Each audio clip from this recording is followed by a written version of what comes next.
Hey everyone, I'm Nicole. And I'm Gabrielle. And we are the hosts of the Spiritual Sisters podcast. Join us every week as we discuss all the spiritual topics like astrology, mediumship, psychic insights, and so much more. We are often joined by others we have met along our spiritual journey who are well versed in many of these areas. Get ready for enlightening discussions and interviews and personal experiences that we hope will expand your mind and get you thinking outside of the box. Whether you're a seasoned spiritual seeker or just beginning your spiritual journey, there's something here for everyone.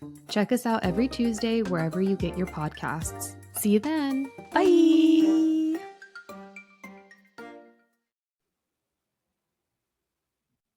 Welcome back to the Soul Ecosystem Podcast, everyone. Today on the pod, I have a very special guest, a very special spiritual bestie of mine, and also my mentor, Gabrielle Celeste from Agua Astrology. You're like, I wasn't ready for that one. From Agua Astrology and the Spiritual Sisters podcast. You guys hear them at the beginning of every one of my videos because, you're practically the reason I started doing this podcast in the first place.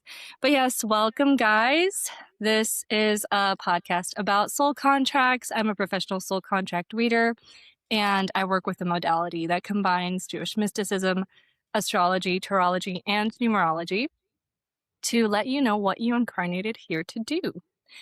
And we are going to talk with Gabrielle a little bit about her journey as an intuitive, as a psychic, how she kind of woke up to her gifts and where it took her along the way and where she is now being a spiritual entrepreneur. And then we're going to talk about her soul contract for a hot second because it's been a while. You were like one of my OGs. Mm-hmm. You were one of the first people that got a soul contract with me. And I will never, ever forget your soul contract and Nicole's. It is so unique, and I can't wait to explain why. But yeah, if you can do a little intro and let us know how you came into this space. Oh my gosh. Well, it's kind of a long story. Hello. Thank you for having me on. I'm so excited to be here. When you asked me to do this, I was like full body yes. So I'm really looking forward to the conversation because it feels like it's going to be very heart-centered. But yes, I am Gabrielle Celeste. I am the owner of Agua Astrology and the co-host of the Spiritual Sisters podcast, which you have been on. So make sure to check out those episodes with Anna. I am a psychic astrologist, intuitive astrologer, all the things, pretty much the same. I practice a lot of different modalities in this space. And right now what I'm really focusing on is supporting whoever needs the help really with going deeper in their shadow work. And I really enjoy supporting everyone, but especially healers, because it's easier to speak the same language with another person that just gets it. But yeah, I've been in this space. So professionally, I've been reading for 5 years. My business has been established for 4. And I've been in this space for 7 years and on the path, I should say. And at the end of 2026, I'll start year 8. So yeah, that's kind of the backstory. Wow. Okay. That's almost a decade. That's almost crazy. A decade of doing this. That's insane. I didn't even think about it that way. And well, thank you for saying that and reframing it that way. Cause it's more than 5 years. You're closer to a decade than anything else. That's wild. I'm having realizations as you say that. So crazy. And you haven't been doing it full time, like the whole time? Like you eased your way into it? I think I got pushed into it, to be honest. It's kind of one of those things, and it's very apparent. And you have this in your chart too.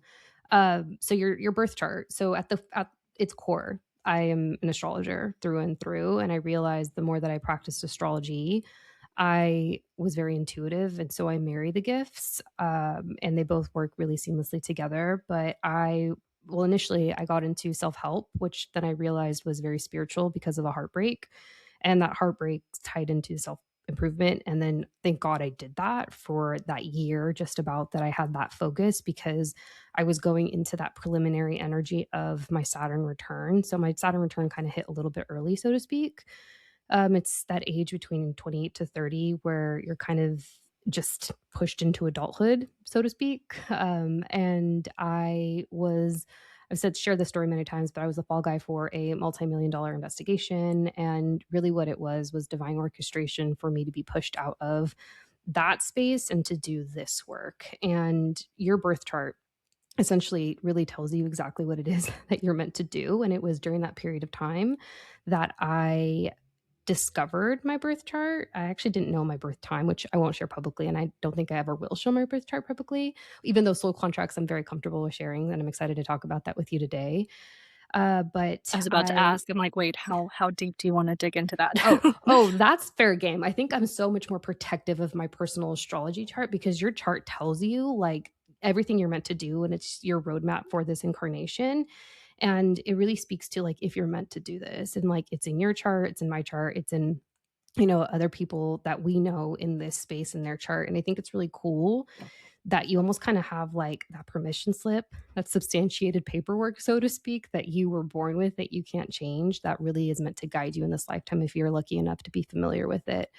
And so, yeah, I was in that 3-year period. It was gnarly. And then I transitioned and I pretty much said, as I was completing my return, I was said to my guides, because at that point I had established contact with them. Mhm. And I was like, okay, like if I am meant to do this spiritual business, which is aqua astrology, she'll be 4 in April. um, I need a part-time, not a part-time, excuse me. I need a full-time remote job and I will work. I will get this business going. And so I did that. And in March of 2025, I went full-time because I got laid off from my corporate job. And I was like, okay, Mm. well, it was my second corporate job. And for me, it was kind of like, okay, you're ready. You're going into it, right? But at that point, I had already dove into my shadow work, which I don't think I really recognized the extent of my shadow work, even though I knew I needed to do it because I was seeking that like next higher level of consciousness. And this last year, so we're coming up on a year for almost full-time entrepreneurship, which I still feel like a baby, like maybe 10 years close to it with a decade experience. But that first year where you're like solo entrepreneur, not and fully relying on those resources and that income, it brings up a lot of things if you're not ready for it. And Mm. it's not to say that I wasn't ready, but I was like, oh, like this is it. Like this is what I've been working towards. So yeah, And that's kind of where I'm at right now. that's what got you into, like, emergence, into your shadow work with everybody, right? Yeah, shadow work, the emergence container that you're familiar with, that came out of a result of my shadow work, and I went deep. I was feeling that, like, rebirth energy in 2024, knowing I needed a change, and I was in a personal year 9. Right now in 2026, I'm in a personal year 2. So I was really like I got a sense of that grief, that change, that ego death coming, and I Mhm. I worked straight on my shadow work with my shaman for well over a year at this point. So, yeah, it's nonstop shadow work, but I also think when you're a healer and you're doing this work, you don't have the opportunity to not be working on yourself if you're holding space for others. In fact, I think it's a requirement and part of the job. Yeah, I feel like you can't push through that, you can't fake it through that, like, you have to be, like, completely tuned in with yourself so that you're not projecting onto other people or, like, giving them, like, really mixed messages. But a question I had when you kind of talked about transitioning from, like, a corporate world into spiritual business, as soon as you said that, I'm like, "That is really like, that's a huge contrast." And a lot of the times when especially when I see, like, really professional women, like, Mhm. I'm hesitant to bring up spirituality because it feels like it's like 2 completely separate worlds. So did that feel natural to you? Did you feel prepared to kind of navigate going from a very, like, 3D material, like, physical world into, like, diving into the astral and the 5D? So the transition this second time, I would say, the first time during my Saturn return, I had a lot of anger for being done wrong and being accused of, things I was not doing. So background context, I was accused of sleeping with my boss so as to climb the ranks. And now, like, I've had 7, 8 years to think about all of this, right? I Oh think my god. it's crazy, right? I, I truly think that my soul is ancient and she's just maybe a little bit more advanced. And in this incarnation, that specific experience was skill set building. And I mean, Mm. I went to college and I got a business degree because I didn't really know what I wanted to do. And I felt like I was so behind because I didn't know what I wanted to do until I was in my late 20s. And I'm a millennial, and I grew up with the era of like Britney Spears and Justin Timberlake and all these pop stars, and they were child stars. It's like, oh my God, these kids like had it figured out when they were 8 years old, and somehow I picked up that programming along the way. And I'm also very just hard on myself, I would say. Mm. And so yeah, that looking back, I was really angry and I was like, F this, like I'm so done. Like, and I'm glad I had those lessons early on in my 20s because it showed me that like you are just a number and you will be replaced. Like they do not care about you in the patriarchal society that we live in. And you have it was very much a formative time. And so looking back, it was definitely skill set building. And the second time when I got laid off due to like where the economy's at and whatnot, I was working on second generation COVID vaccines. So I worked in the car industry, I was a project manager in that space, jumped to be a project manager in clinical research. And again, all skill set building looking back. And this time I was like, okay, well, Gab, like, what you're meant to do and like you're meant to focus on this business. And it's interesting because my dad's a psychic as well. He didn't practice in this lifetime. I think those are part of his soul contracts too. But he mentioned, like, before I was born, he's like, he went to an intuitive local to where we're at. And he's like, you're going to have one daughter specifically that's going to be very successful in business. Not saying I'm there now, but it almost kind of feels like, okay, maybe this was always meant to be in some capacity. It's like leading up to it. Yeah. That's insane. And why is that always the go-to for women that get really successful, especially really young at what they do? Like it's always like, oh, she slept her way to the top. And it's so wild to me because the woman that accused me of doing that, she was another woman. She was the highest paid female in the company representing compliance. God. Yeah, not well. Okay. Oh, compliance. Okay. My ex-husband actually works in compliance. Really? Yeah. Okay. So maybe we kind of mirror each other there a little bit. That's wild. And that's horrible that a woman would do that to somebody else. But yeah. Okay. All right. That's heavy. But yes, I definitely, especially in all of the sessions that I've had with you, like, I don't know how you do it, but you blend the business part and the spiritual part so flawlessly. So oh my God, thank you. I definitely, yeah. I feel like this is a lot of spirituals, but I'm not going to speak for everybody because maybe it's just me. I definitely struggle with the business aspect of it because like I'm such a huge empath and like I don't have any like real world experience on how to run a business. So it's always fascinating to me when I see people kind of essentially blending both worlds like you have. Oh, well, thank you for saying that. I received that. And sometimes I still doubt myself in that space too. I'm definitely figuring it out as I go. And I almost feel like 2026 is like the true testament to putting my business skill set to the test, so to speak. Because before, and again, like this is my first full year working for myself entirely. So I'm certainly learning along the way, but I so receive and appreciate you saying that. And I really believe that you're so intelligent yourself, and maybe you should give yourself more credit because I'm like, maybe I have your both chart. give ourselves more credit. Yeah. I'm like, the girl's very intelligent. She's very smart. And I do think that your intuition and your intelligence, I feel like they go hand in hand for sure. And you're very intuitive. So I gotta learn to come back into that trust within myself because I feel like it's been a while since I've been able to do that. Like I've had to deprogram myself from the programming I experienced in my abusive relationship where like I didn't trust myself anymore. I had little to no confidence. Like I didn't think that I was intelligent and I started to doubt like my recollection of events, my memory, my mind. I was going a little bit nuts. So I'm coming off of that. It's been 4 years since I left. That seems like a while and I'm still coming off of it, but I'm in a much safer place. We kind of talked about that. We talked about the importance of knowing like where that safety is coming from. It's not coming from the external. You have to find it internally. And yeah, I'm going to shamelessly plug your emergence like course right now because it is so good, guys. If you wanted to do shadow work, as soon as I saw the word emergence, I'm like, it was just like an instant yes for me. I'm like, I don't know what I am stepping into, but I know that I need to do this.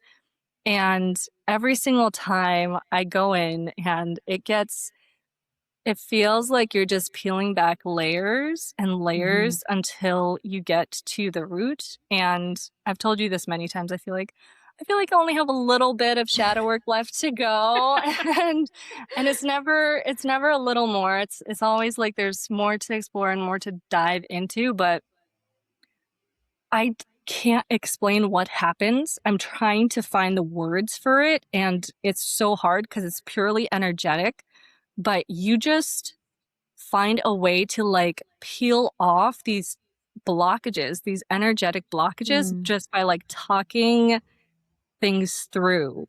And like, I don't know, maybe I'm not explaining that very well, but I think we're still going to be doing a couple more sessions. Definitely. Well, thank you again for saying that as well. And I think I enjoy that so much, not more now than everything else I have involved in like a part of the business, but I actually just recently learned this about myself. I'm like, why do I like what gives me energy as a generator in human design? Because you have to be excited and like having fun with what you're doing in order to have that energy to keep going.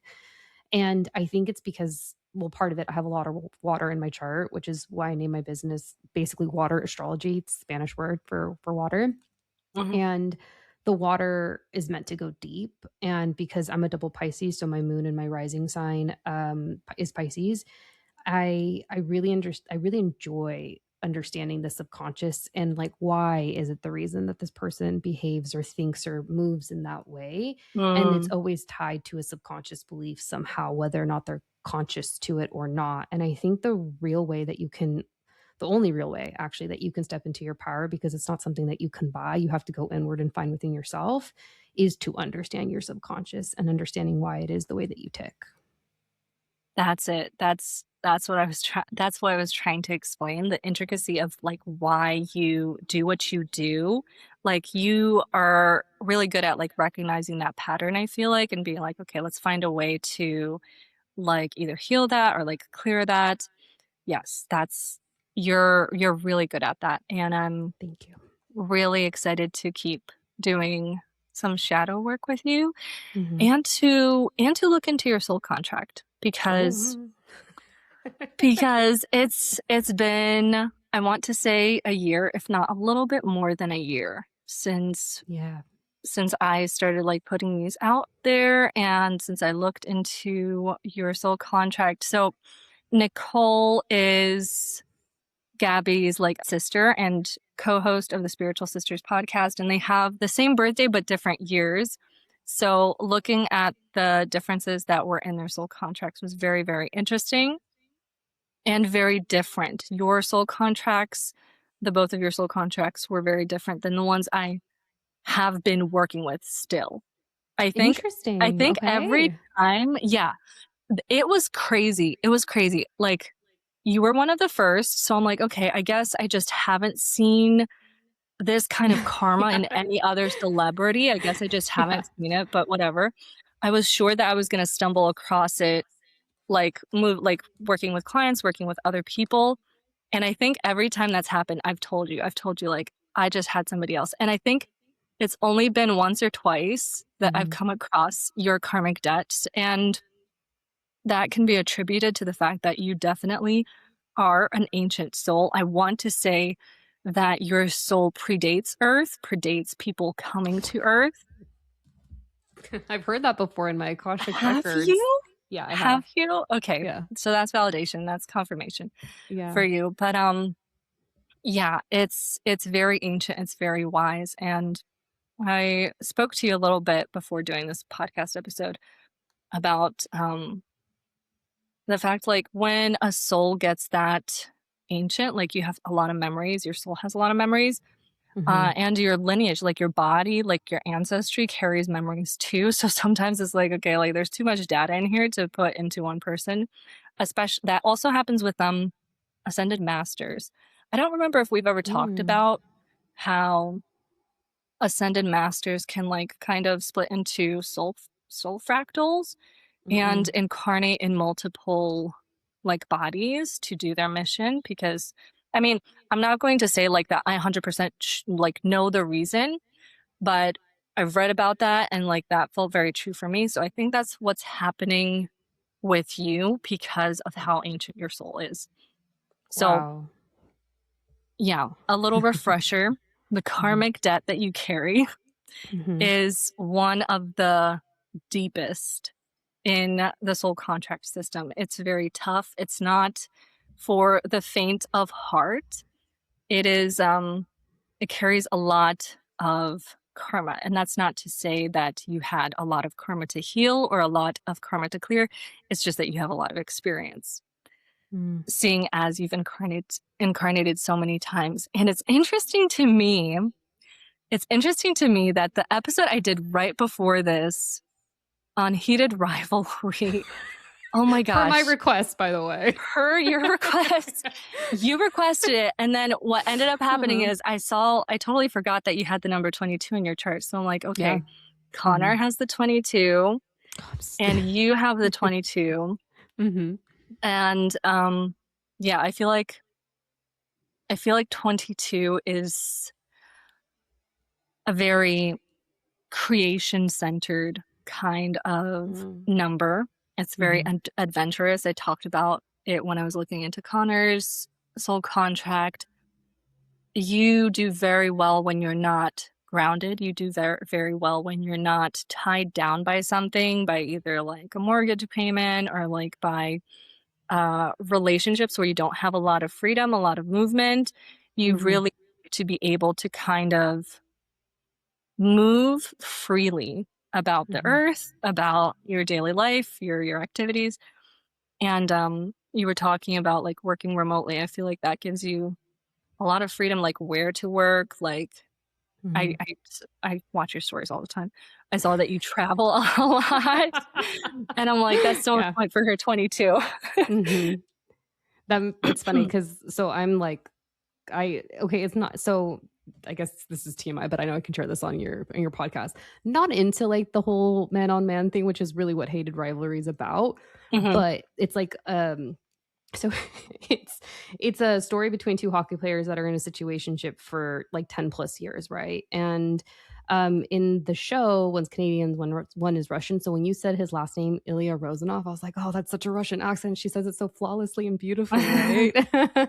And so the actors that play it, well, the love story, it's a love story. It's the yearning. Like it gets to my Cancerian heart. And it's so interesting because I appreciate aspects of both. So the actor that plays Shane, he has a Scorpio moon. And then the actor that plays Ilya, Connor, he's a Pisces. So I wonder if it's like that Pisces energy you're picking up on the water energy where I'm just like, wow, like you just can see that they're really playing out the emotion. So I can't wait for you to watch it. And like from an intuitive perspective, because I feel like there's so much weight there. And I mean, I guess it's like the most watched TV show in history right now. Is it? Yeah, just recently. Wow. And it's fairly new, right?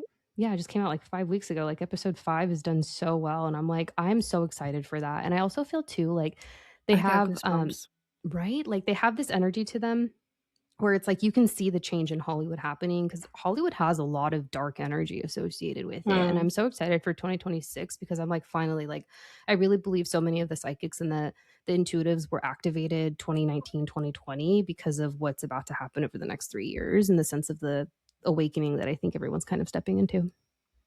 Yeah. Yeah, the first time like I read his character for that show, I read it like Americanized. And I'm like, why am I reading it Americanized when I can just say it in Russian? I was like, Ilya Rozanov. And I'm like, no.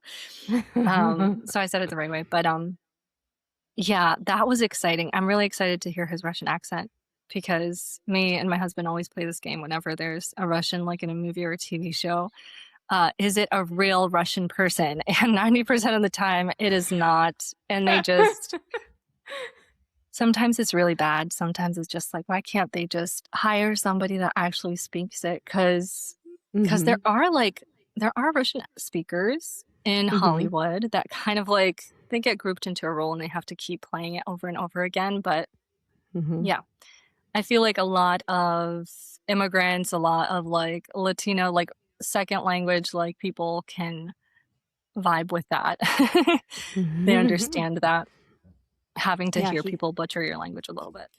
well, when you watch it, let me know because Connor learned Russian in a week, and apparently it's not perfect, but like I'm like, oh, you look and sound it. So I He would love to hear looks your perspective. Russian. He looks Russian, so I don't doubt that he is just going to knock it out of the park. Girl, he's from Texas, like meth head Texas, like Texas. So when you asked me to look them up, like I saw their names, like I saw the character names, and I'm like, oh, this is a Russian guy. I thought he was actually Russian and that Ilya was his name, but anyway. Yeah. I couldn't tell if Connor and Hudson were the character names. So yeah, I'm excited to see it. And I'm excited that you and Connor's Storrie have similar soul contract traits. Cool. But yeah, so let's take a look at your soul contract. Okay. There's a program that we just talked about, Hudson and Connor having. It's called The Driven Child. And Okay. you have that too. Mm-hmm. And I wonder how much of this is going to resonate for you in like from like your childhood, because this one kind of kicks in childhood, because this program comes out when a child kind of feels like it has to work extra hard to get the attention of the parents, either if parents are like really busy with work. It's kind of a child that kind of feels like they need to perform. It's the child, like, I feel like everybody has one of these in their family, that has to be the center of attention, or that always has to like find ways to get attention on them because they seek it so much because they don't get it. They feel like they don't get enough of it. And I'm wondering how that manifests, because when kids feel like they have to do that, they become very hypercritical of themselves, but it gives them a really strong drive. It gets them into like this go-getter mindset, like, nobody's paying attention to me, I'm gonna have to go in there and like get that attention myself. And I feel like that's why both Connor and Hudson, sorry, blanked out on his name for a second. I feel like that's what makes them such, I don't know if they're child stars, but they would have been good child stars if they were. I feel like that's what makes them good actors and able to like access something within themselves. You know? Yeah. Okay. So much there. Yes to all of that. So I think what's interesting amongst the three of us, and also I was listening to the episode yesterday when it dropped, and I was like, oh, this and this program really speak to me. And I'm like, oh, okay, that makes sense as to why that one specifically, the Driven Child program, is in my chart. So they're also parents or children of divorce. So their parents are divorced, and my parents are as well. And the hypercritical aspect of it, it's in my chart. Like my core wound is my inner child wound. And I learned that of myself in the last maybe 18 months that I've really gone deep and done the work. And it was almost kind of like, for me, it was enoughness, and it was almost like approval for me to work as hard as I did. But at the same time, like I look back and I'm like, well, you know what? Like that made me who I am in so many ways. Like I'm so proud of how I work, but now it's about finding balance in that way and not overdoing it, especially understanding like, the universal law of balance and whatnot. But 100%, like I was very motivated as a child. And I also think too, like, my parents did the best they could. I have a really great relationship with my family, but like doing the shadow work, like I literally moved to San Diego. I lived on an island. I was in isolation by myself to do that work because I needed to be away from my family. Now looking back to do it. And I also think it's super interesting too, because, I think part of the way in which I believe my soul agreed to do that, because it's also in my chart, I think my parents also recognized I was very capable from a young age as well. And I feel like, okay, like I can see how the program was kind of almost like a perfect situation for that to happen and for me to take that on. And now Do you it's really feel like they kind of felt like they didn't need to step in so much with you? They're like, oh, she's going to be fine. So they kind of took a step back. 100%. I think so. And I also think that yes, Nicole's my older sister. We're exactly 9 years apart, which is wild. But for a long time, we didn't live together. And in many ways, I feel like I was the son that my dad didn't have. And I don't say that with like a negative connotation to it in any which way. I think he just really wanted us to be competent and be able to take care of ourselves. And it's almost like we did it so well that now it's like we need to teeter back into more of our feminine. That's what I'm trying to do, especially as I wish to call in a partner.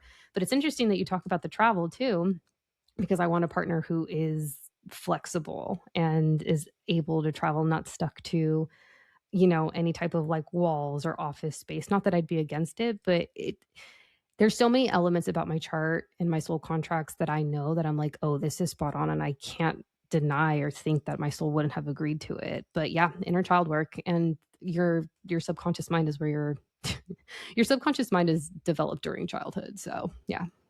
Yeah. Enoughness is Mhm. definitely like a theme, like feeling that they're enough, feeling like they're doing enough. Mhm. Do you also, I'm curious, do you also get that feeling where like you kind of feel guilty to rest, like to sit back Mm. and kind of allow yourself to to You not do anything for a while? You're like, okay, I've been Oh lazy. my gosh. I Anna, need to are get you up and go. psychic? So right before this recording, and also thank you for doing this because I know that you weren't feeling your best earlier. And when you said, I was like, oh, like I wouldn't have been, minded canceling because before this, I cycled 30 miles with my family. We're very much Oh like my cyclists. God. Yeah. And I was telling my sister we were driving back from the Santa Barbara area because we're very lucky to live where we live. The weather's just impeccable most of the year. And it's almost like I want to spend more time outside considering how much time I spend in front of a computer because it's helpful Hmm. for you and your system. But I said out loud to my sister and my brother-in-law, they were driving, and I was like, oh my God, I just realized something. I feel guilty for resting and not working today. My definition of resting. So totally. 30 miles on a bicycle is your definition of resting. That is great. 30 miles is Mhm. insane. I love it. It's good for my energy type, especially being a generator where you have to just exhaust everything in a day and then it just resets. So, blessing and a curse for sure. But think I would rather be a generator than any of the other types. Not to diss on the other types, just because it really gives me the momentum to create and live in my purpose and to hopefully have the impact that I wish to have one day. I can see how that drive is what kind of like fuels you, because Mhm. I wish I had that kind of drive. I wish I had that motivation, but not if it comes at like the cost of like not feeling enough, you know? Mhm. Yeah, I mean, totally. I feel like we all have that a little bit, the not enoughness and the hypercriticalness, depending on how we were Yeah. raised. But again, Mhm. it's so freaking crazy. It's so freaking crazy that you, Hudson, and Connor have that. I just think it's absolutely nuts. You're like, hey, here's a podcast idea. And then the next week, totally unplanned, we're going through this. And I'm like, you have a lot in your soul contract in common with these people that you wanted me to look up. That's wild. But also, wouldn't you say too that it's almost kind of like that enoughness? It, it's so much solar plexus work, and Mhm. it's almost like you're constantly working on the solar plexus. Like, what do they say? New level, new devil. It's like you have to almost kind of go into not necessarily the trenches, but it's one of those that you heal and you expand as you mature and grow by like doing and also being like human being for sure. But there's a certain level of insight that's required and awareness of self that can allow you to really be in your full power, which is the solar plexus. Would you say that the solar plexus goes a little bit like unnoticed, like neglected a little bit when working with chakras, when working with balancing?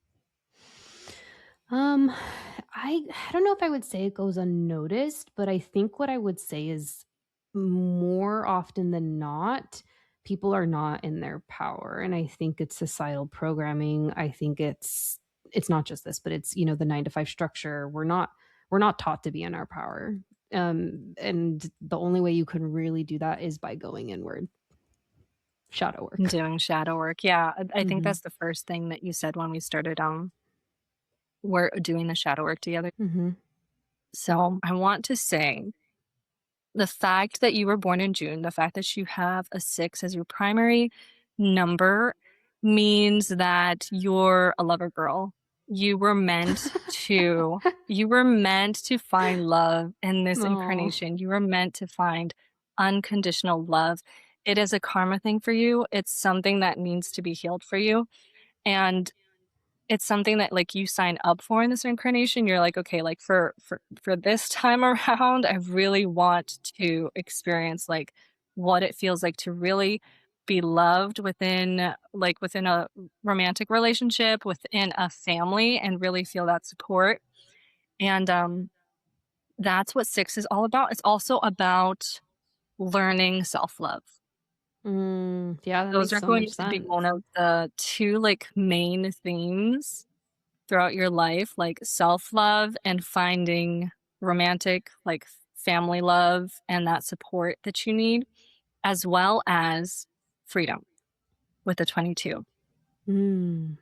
I mean, that all tracks. The 22 and the freedom, I'm not so versed in like where it would fall in my chart, my birth chart.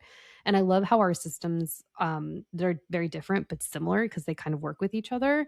But it is in my chart to have a really supportive family and also to not be so critical and find self-love in this lifetime. And they're all in my cancer houses in my birth chart. So that makes sense. Yeah, whenever I announce, like, on my like, in the beginning of my podcast episodes that this is a blend of, like, Jewish mysticism, astrology, tarology, I'm not well versed in astrology at all, so it's always interesting to me to see, like, actual astrologists be like, "Oh, yeah, that makes sense," 'cause I don't see it 'cause I don't necessarily know, like, the vocabulary and the meanings of the things, but it's so interesting to see how it checks out. It never gets old. I love it. When it comes to destiny, it's no surprise that you are somebody that cannot sit still. You need to always be moving, hence the 30 miles of cycling that you did today, even though it was your day off. And so that's coming from your number 7. That's Mhm. coming from your number 7. And sevens work, 7 is a spiritual number. And I think this is why you've had to make that focus into spiritual work because 7 really starts to shine when the person is working like in a spiritual kind of setting. Mm. And thank you for saying that, and I think I just am reflecting on that as you shared that because I don't think I could have avoided the spiritual work in this lifetime, and I remember I would say in, like, the close to 8 years that I've been doing this, 3 of those years so far, I truly thought I was losing it. Like, I was not, I would say, mentally okay. I did a really good job of hiding it, but and it was a very internal, like, inner world focused thing being, the double Pisces, triple water sign that I am. Mm, And I remember getting a reading because at the time I was, and I still think it still stands true for me, the readings have been more supportive than traditional therapy has been. And I had an intuitive tell me, they were like, "You will be sick. You will become sick, like physically ill, if you keep basically hiding this version of yourself and denying this truth of yourself, like who you are in this lifetime, mm. right?" And, we're not medical or legal practitioners, and we always have to preface that in readings before we share something that we're picking up on. But I just knew as soon as they said that, I was like, oh, yeah, that's true. Like, I know it in my heart. And I come from a good stock. Like, I really prioritize my health. So and also understanding my birth chart now, I'm like, yeah, I don't think I would have been able to avoid it. That immediately made me think of people that spend their whole lives eating really well, taking care of themselves, and they end up with like a cancer diagnosis or they end up with something else, and Yep. it's like, it's so energetic. Like sometimes it's Hmm. just energetic, and sometimes it's just the universe's way of forcing you to slow down and reevaluate and see where you are misaligned. I couldn't agree more. So my dad's a Virgo. I understand Virgo energy very well. I feel like I'm a pseudo Virgo in many ways, like pseudo earth sign. And his mom was a Cancer, so my paternal grandmother. and very healthy. But and she was actually the initial one to do this work. And unfortunately, she passed much more early than she should have. And she had passive ovarian cancer. And I think it's because she internalized so much of like that anger and emotion, and it almost festered and became disease. So I completely agree with you. I feel like there's always an energetic reason behind any type of sickness or illness. Yeah. And so yeah, that's showing up for you in your destiny. Your destiny essentially, like if I had to put three words of the three numbers that are in your destiny, the 7 brings out the spiritual aspect, being like working tirelessly in the spiritual world. The 19 brings out the leader aspect you have. You're an excellent leader. You are excellent at I don't know, like project management, maybe. You're excellent at running things, and you know how to handle groups of people, how to make complex ideas, complex tasks simplified in a way that other people will be able to understand. And then the part that you talked about, how you said that you like to see how things work subconsciously, that is literally the number 8 showing up for you in your destiny, because eights really love cause and effect. They really love to see how something has an effect on another thing. And as soon as I saw it, I'm like, she literally just talked about it. They're really good at pattern recognition.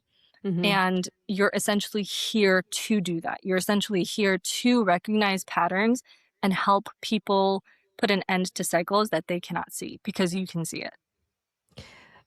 Yeah, that's thank you for for articulating what I couldn't because that makes total sense.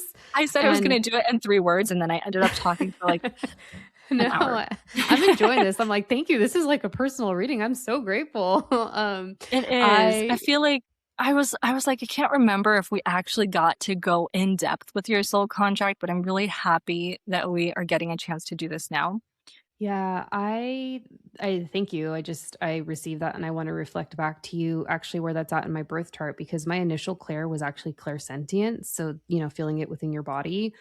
But as I've gone down this path and developed my skill set, actually my main clair is my third eye, and it's in my birth chart for the seeing, the voyance to be that. So I think it's interesting that I could see the patterns literally in this realm, and then in other dimensions it's almost like I signed up for it, you know?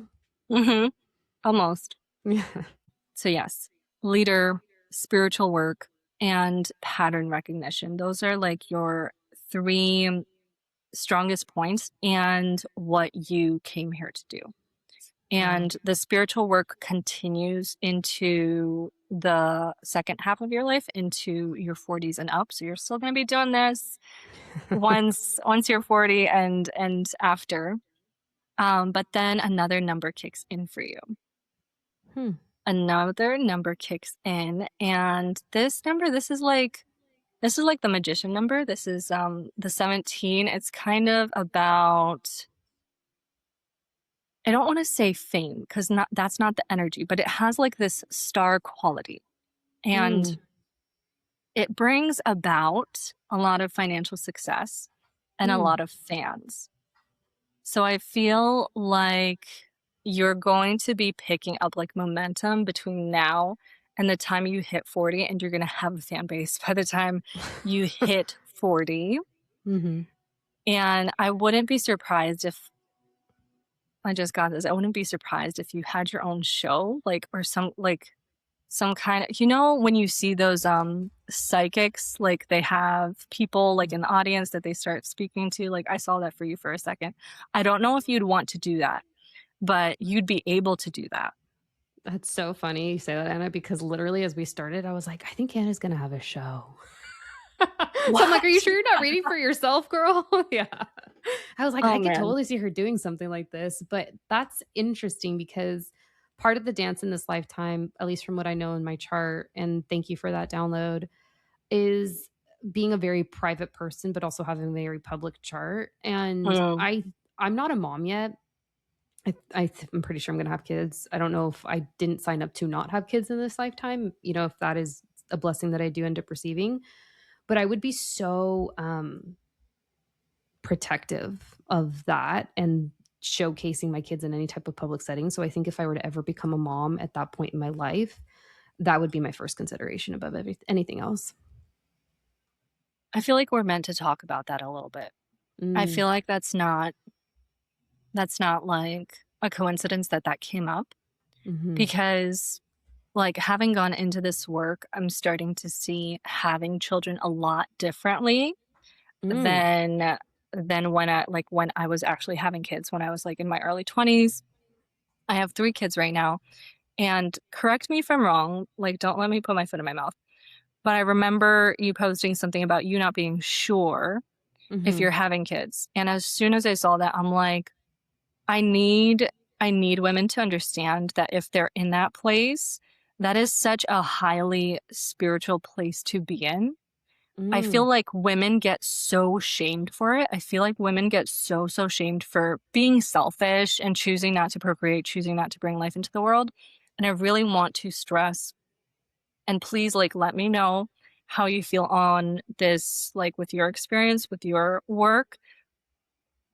I really want women to know that even though the modality I work with literally encourages, and this is why I've had to shift away from it a little bit in my work as I'm translating it from Russian, it encourages people to like get married and have babies, pop out babies by this age. And I'm like, no, we're not going to do that, because time and time again, like I stumble, like in my research on karma, on spirituality, I stumble on information that talks about how having children is very karmic.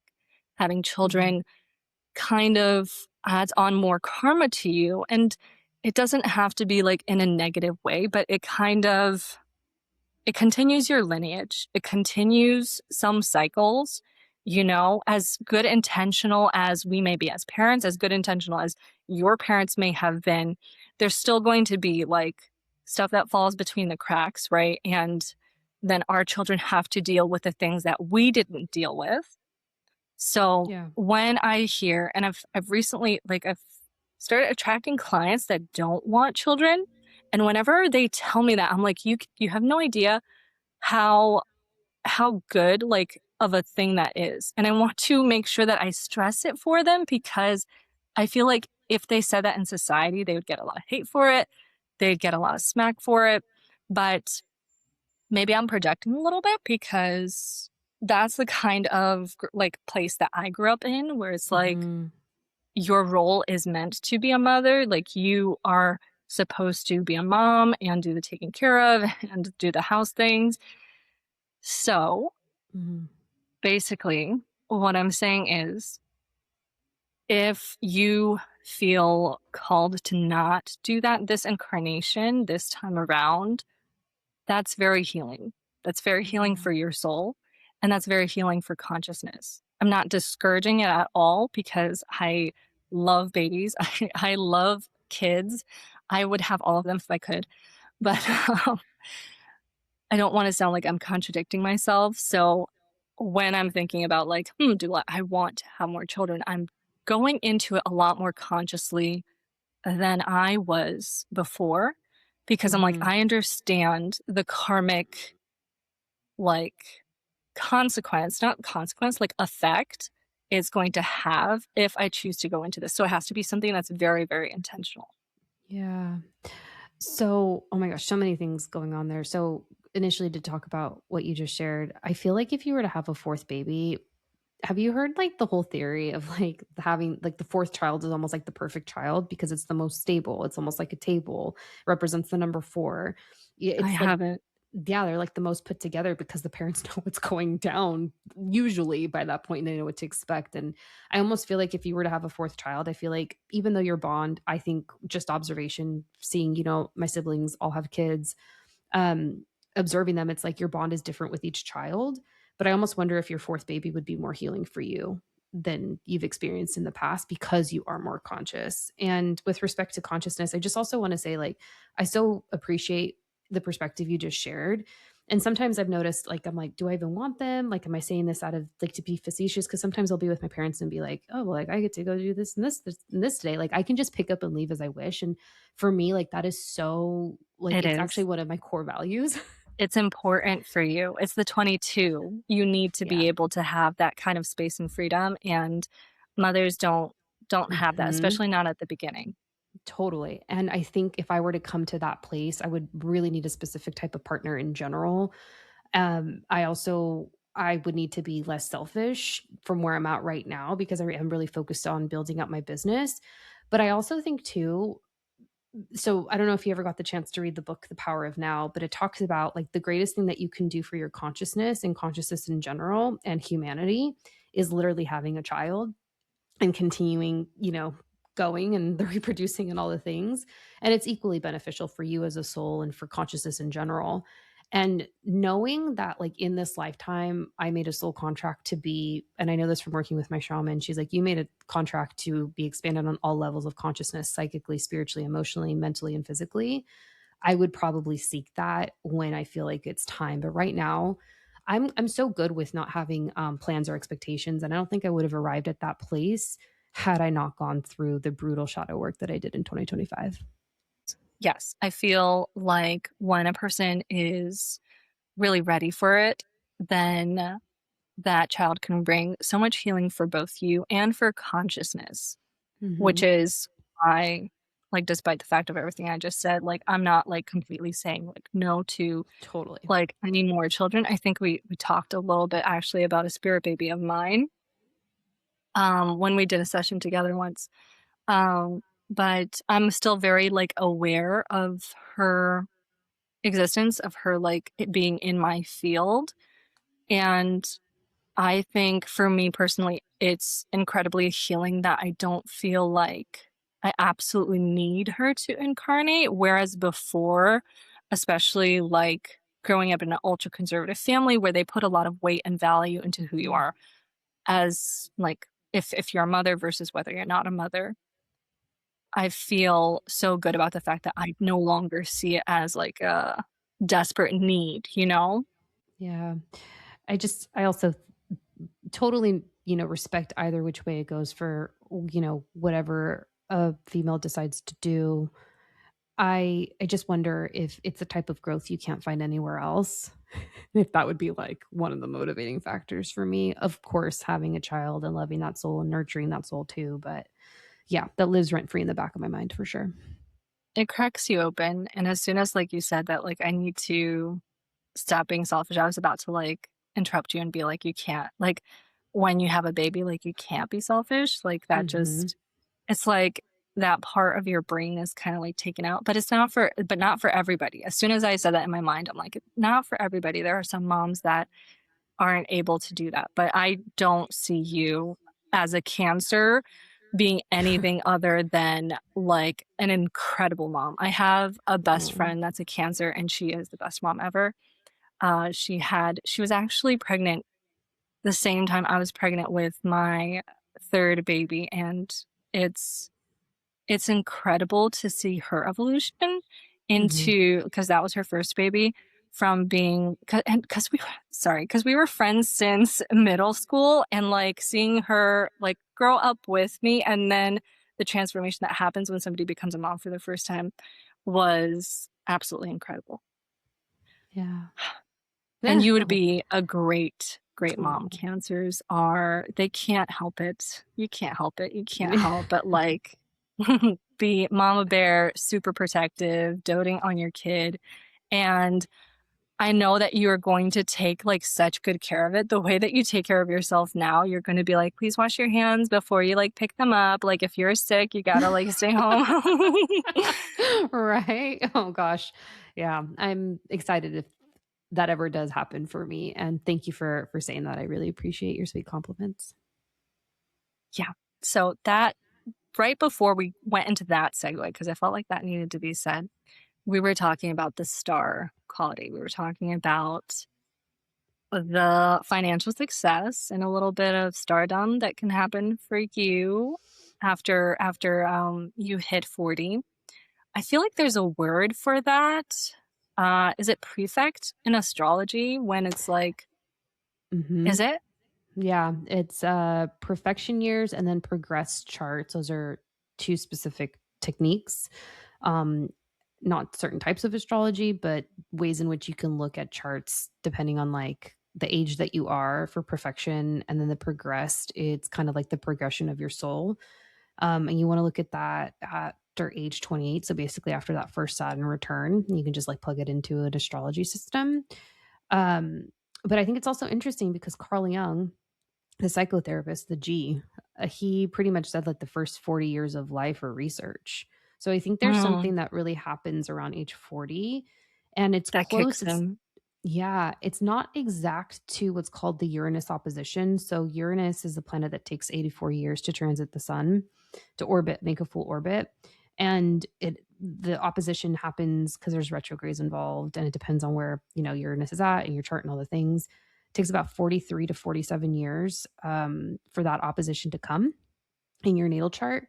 And I've read for many people who have had that specific transit, and it's so interesting. It's almost like a second Saturn mini return before like the second one actually hits around 57 to Mm. 60. And it's like you're put on path again if you're not. It's honestly it's like a midlife crisis. So I think it's really interesting the way in which the planets support your soul getting attention for what you're supposed to be doing if you're not already doing that. This might, I mean, it's kind of on topic, but why do you think midlife crisis manifests kind of differently in men than it does with women? I Mhm. feel like when you think of a man in midlife crisis, you immediately go to the stereotypical, oh, he gets a sports car, he gets Yeah. a Yeah. 20-year-old, you know? Why do you think it manifests that way?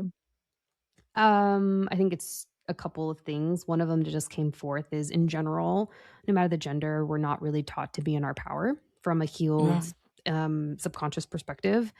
And I think when you look at maybe genders, and it actually talks about this in The Power of Now, and I love the way that Eckhart Tolle, I hope I'm not butchering his name, describes it. But he basically says like the closest form to, or the closest beings to source consciousness in order are females. And I think it's because we're portals and we bring new life in through our reproductive selves. The second is homosexual consciousness. And then the third is male consciousness. So I think men are also just not as well built from the get go to maybe have all of the emotional resources and tools to really know how to use their feelings and to express Mm. themselves. And maybe that's why everyone's so geeked and freaked out over heated rivalry because you're seeing two men having to express their emotions. And it's almost like I just kind of think about it. I'm like, what would the world look like if men were healed and healthy and had the emotional or the words to describe their emotions? Like, truly, like I just think about the leadership, honestly, and like the state of the US right now, honestly. Right. Mhm. It feels like it feels that like that show is going to expand what it means for men to show up emotionally a little bit. And I Mhm. hope that and you talked about this a little bit in the beginning. I hope that that continues to produce other shows that kind of, I don't know, give people permission, give like other directors, other show writers permission to kind of touch on things that are uncomfortable like that for men, for women, Mhm. you know? Um, but before we like close out your soul contract, I wanted to touch on the general energy of your destiny. I like that we were focusing on your destiny for the majority of it. I Mm. feel like, I don't know, that's a good like cushy place to be. Yeah. The general energy of your destiny is essentially a channel, is Mm. to be a channel. So you were destined to be able to channel things from the divine, use your intuitive powers, use your psychic gifts, and to express them. That's a big Mm. number for, especially for 22s, because they're all about expression and creation. Um, like creating, I won't say tangible because yours is more spiritually focused, whereas Connor's, it might be more expressive through his artistry. Yours is more spiritually focused, but 22s need to be able to create. And with your destiny being 15, you need to use your psychic gifts, your intuition to vocalize, to verbalize, to speak out what you're channeling. That's like basically if you had to dumb down the reason you incarnated, that would be the easiest way to explain it, like the most simplified version of explaining it. Wow. Thank you for that. It's interesting because my Chiron sits in my 5th house, which is the house of creativity and expressing myself creatively. It's interesting. It's come more online in this last year, the more I've done my healing work, my inner child work. So I almost wonder if it's hand in hand, if that's something specifically that I, chose to work out in this lifetime. I'm not sure. But I definitely think the shadowy side of that, alongside everything I just mentioned and the elements associated with that specific placement, is I do still sometimes think I'm like, wow, like, are you really psychic? Like, are you crazy, bitch? Like, I still have those thoughts from time to time too. So I guess that might be a past life thing. That might be a past life thing that you need to express that. Because as soon as you said that, I was like, that sounds like in a past life you didn't have a chance to really share. You may have been shamed for what it was that you're like, that was on your heart that you felt like you needed to share with people. And now it's like you have full permission. You have like the go ahead and like share and speak out and use your voice and your platform to do what it is that you were incarnated to do. I could see that. My throat chakra was really closed up as a kid too. And I'm working on that. And the podcast has helped with that. And it's interesting because I do want to move more into the speaking space. So it feels very aligned. But at the end of the day, regardless, I'm just so grateful I get to do this because I know so many people who want to as well. And it feels like maybe they haven't really had what they've expected in terms of success be reflected back to them in their own businesses up to this point, and we've been at it for the same time. And that's not in any way saying like I'm so successful or anything like that. I'm just very grateful to have received the recent support and the support for the last 4 years and so forth that gives me the momentum to keep going and to live in my purpose. I just want to say about the throat chakra, I was like, okay, that's pretty crazy that I also kind of had that experience where my throat chakra was very, very closed off. I think let me know if you remember, but when I just first started like speaking to you guys, like when I was doing, when I was on your podcast for the first time, like my throat chakra, I felt it. It was so closed off and I had so much fear surrounding speaking out, surrounding like sharing what I needed to share. And when you said that, I instantly remembered how we were just talking about Alex Cooper and how she was doing this. She was essentially like a radio star since she was a kid because she was always recording herself, and she managed to like make that her career. She managed to take something that she was doing as a child and like carry that through into what she's doing now. And it is such a reflection of your healing, of how much you have chosen to heal, given that you know that you had such a closed up throat chakra. Like you may have not been able to express yourself a lot as a kid, and you are doing something that is so like so contradictory, like the polar opposite of where you were standing out. Like that is such potent healing work. Yeah, I think so too. And I feel like that's kind of like a really good way to set up what my goals are for 2026. And I'm like, okay, well, I know some of my audience members are going to listen to this because I'm going to share this on all my platforms. And, they mentioned they're like, hey, we listened to your podcast. Although again, that goes back to, or any of the features that I've had. And it goes back to mentioning like, I feel so supported by like my writers and my day ones and my OGs.